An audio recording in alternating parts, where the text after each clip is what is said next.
Welcome to Breaking Doctrine, presented to you by the Combined Arms Doctrine Directorate at the Combined Arms Center at Fort Leavenworth, Kansas. The views expressed here are those of the individual and do not represent the views of the Combined Arms Center, U.S. Army, or U.S. government. Welcome to Breaking Doctrine, a U.S. Army Combined Arms Center podcast on emerging doctrine and the Army's vision of warfare. Hello, I'm Lieutenant Colonel Lisa Becker, and I'll be your host through our 12 Days of Doctrine. Today, on our third day of Doctrine, Special Doctrine Division is giving to you, our listeners, ghost stories. Now, the Army Psychological Operations Branch draws its legacy from the Ghost Army of World War II, and today we continue the conversation with Mr. Marty Bartram, the Chief of Doctrine for the Army Psychological Operations Branch. Our conversation is a dive into the upcoming edition of FM 3-53, Psychological Operations. We discuss two of the biggest projected changes to this pub: categories of behavior and the spectrum of influence. Marty, we've talked a bit about FM 353, but I'd like to get more into the weeds of the changes and the story behind those changes. Can you start us off with that? Yeah, so some of the other changes to FM 353, I wouldn't even call them changes. It's an evolution. First of all, it's abhorrent to me that book is 11 years old. That's pretty crazy in doctrine terms. It is. It's abhorrent, right? It's a disservice to our force. It's a disservice to the Army, and I own responsibility for that problem. But so evolution. So when General Roberson was RCG, he asked me a rhetorical question, and he said, what is the difference between influence that requires a department of a DOD-approved MISO program and the influence I can wield as a maneuver commander? And I thought, dang, I'm glad that was rhetorical, right? Because I don't know the answer. So I went back to my desk and I thought about it and I decided to call a friend. So I called Office of Secretary of Defense for Policy, who owns that. They couldn't answer it either. So I dwelled on that and played around with it with my team for about 18 months. And one day, reading JP30, I had kind of an epiphany, and we wrote a spectrum of influence into FM 353. So it starts with national strategic influence and goes down to tactical level influence. And we don't call it the spectrum of influence. It is a spectrum of influence because, as you know, doctrine's supposed to tell you how to think, not what to think, right?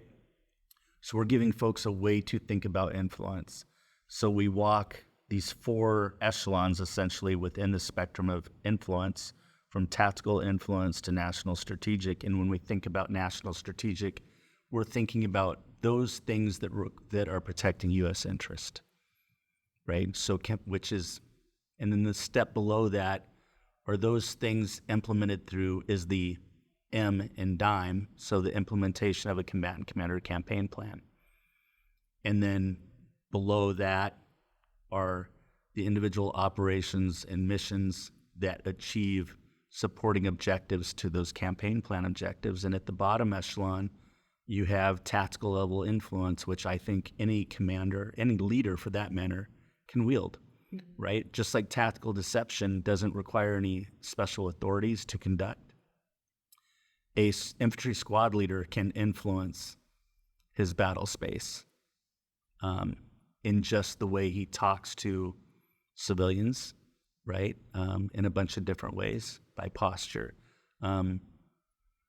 So that was one part of the equation to answer that. The other part was we have this problem right now. We have some synonymous definitions. So military information support operations, that definition, which we created an Army definition for, which is more succinct than the joint definition that has already been approved by the Army terminologist. That's in FM 353. That definition and the definition of operations in the information environment, they have different words in them, but they mean the exact same thing. They're about changing a foreign on-its behavior.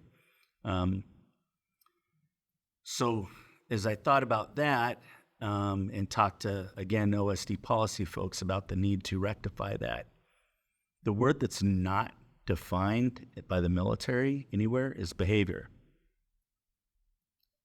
So we looked at that, took a very psychological approach to it, went to the American Psychology Association dictionary and Merriam-Webster's, and looked at those definitions, found they weren't sufficient, and what we came up with was 4 categories of behavior. And the top portion is basically changing cultural norms. Okay. Which is a long-term, right? Typically takes 3 generations to do. If you're talking about getting rid of corruption in a society, for example, that's at least 3 generations to do that. And then there's, at the very bottom end, there's just the behavior I need you to do once. So it's, I need you to look left so I can punch you from the right. Or it's, I need you to surrender. I don't need you to surrender every time you see an American for the rest of your life. I just need you to surrender this one time. And then in between, there's some other things that we break out. So we end up with these 4 categories. And then when we looked at both a spectrum of influence and those categories, they kind of match up. So that bottom level category of behavior kind of matches up with tactical level influence, right? And that national strategic influence marries up with changing those cultural norms. Wasn't our intention to do that. It just kind of makes sense that way. And then at the end of the day, what's the so what to the psychological operations soldier? Mm-hmm. The so what is it gives them a way to articulate to a commander the types of behavior they're trying to create or change or sustain, the level of resourcing it requires to include time, right? So that we can manage expectations of how long things take to achieve. And we found already that it's helping articulate objectives much more clearly. So that's another thing that's in the FM that I'm pretty happy about and is a big evolution. Yeah, I really like that because I think Iraq, Afghanistan, we were trying to make a cultural change, taking people who were not homogenous in these countries and trying to make them a nation that they weren't. Right. They don't have a national identity, I should say.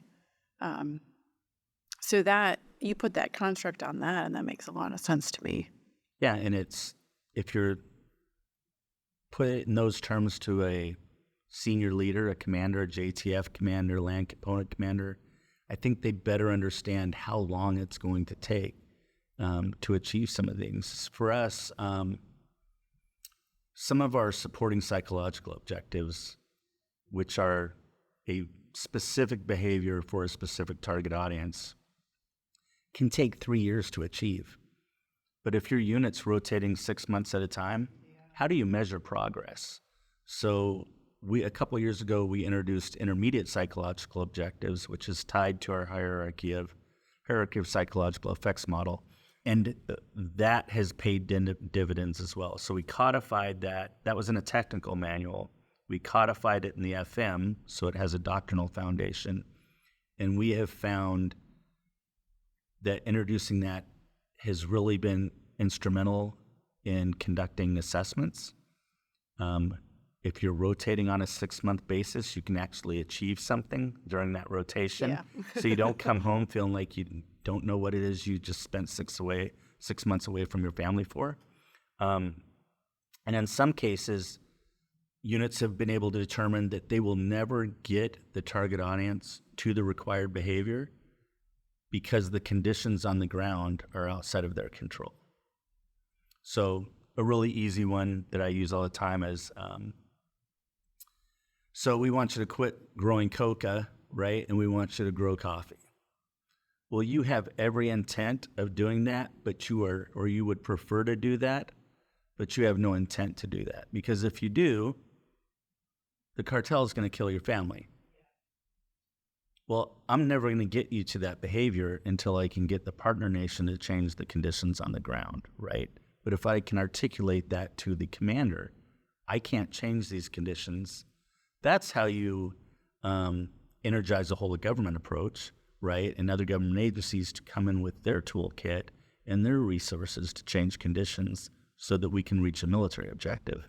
I love all of that. There's, some scar tissue from Iraq, Afghanistan. And I just think about, the sit reps that went up. And it was always, you have to show progress. You have to show Right. progress.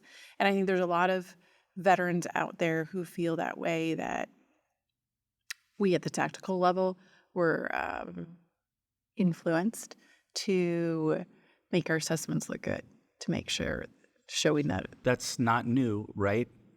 Body count in Vietnam, right, was a way that we measured progress even though we weren't gaining ground. Those kinds of things. I think at the command level, there's now intermediate military objectives, which I think will help the Army and tactical echelon units better understand how their actions are contributing to achieving an objective, right? Given today's information environment, with pervasive surveillance and ubiquitous information and fragmented media and all those other conditions I can name, that it's not enough to understand a commander's intent and mission statement 2 echelons up. We think it's 3 to 5 echelons up. That if you need to understand what it is you're doing at the platoon level, you need to understand what the Corps commander's mission statement is, right? And his intent. Because the things we do, at no other time in history can unintended tactical actions have strategic effects, right? I see. You're saying all formations. I think so. I think because of the information environment, right? I fortunate that we have our NCO Academy and our qualification course right next door to us. Yeah. So I get to go in and do a doctrine presentation at the qualification courses and our advanced courses and the senior leader course every class. And lately, one of the things I ask is, who remembers Abu Ghraib, right? And not a lot of people necessarily, depending on the age, right? And I ask them, what if that would have happened today? Oh, my. Right? The outcome would have been much, much different because the information environment is that much more pervasive. Yeah, because we just had, digital cameras and Yes. a little video capability, and that's what we got from that. Not everyone has a cell phone. Right. Yeah. Not going around TikTok and Twitter and X and Facebook and Instagram and everybody else's social media, right? Every news outlet in the world. And then our adversaries taking that and adding to it, right? Amplifying it, changing it so it's something that's not even, right? And you would never catch up to something like that. So I think it's just being aware of the situation, but I think if you want to have an understanding as what you're doing as a squad, platoon, company, even battalion, how it affects the big picture, if you know what that mission statement and commander's intent is 3 to 5 echelons up, I think maybe you get a better understanding of the big picture and what your role is. We'll see if doctrine changes. Thanks for joining us today. It's my pleasure. Just like writing new doctrine is a team effort, breaking doctrine takes a team. Without the crew and special doctrine division here at CAD, we wouldn't be able to bring you this show. Please don't forget to subscribe on Amazon Music, Apple, Odyssey, Audible, Spotify, or YouTube. Also, go ahead and follow us on social media at U.S. Army Doctrine to get updates on new podcasts, Doctrine Digest videos, and publications. Finally, the views and opinions expressed in this podcast do not necessarily reflect the official position of the United States Army, the U.S. Army Training and Doctrine Command, or the Combined Arms Center. I'm Lieutenant Colonel Lisa Becker, and this has been Breaking Doctrine.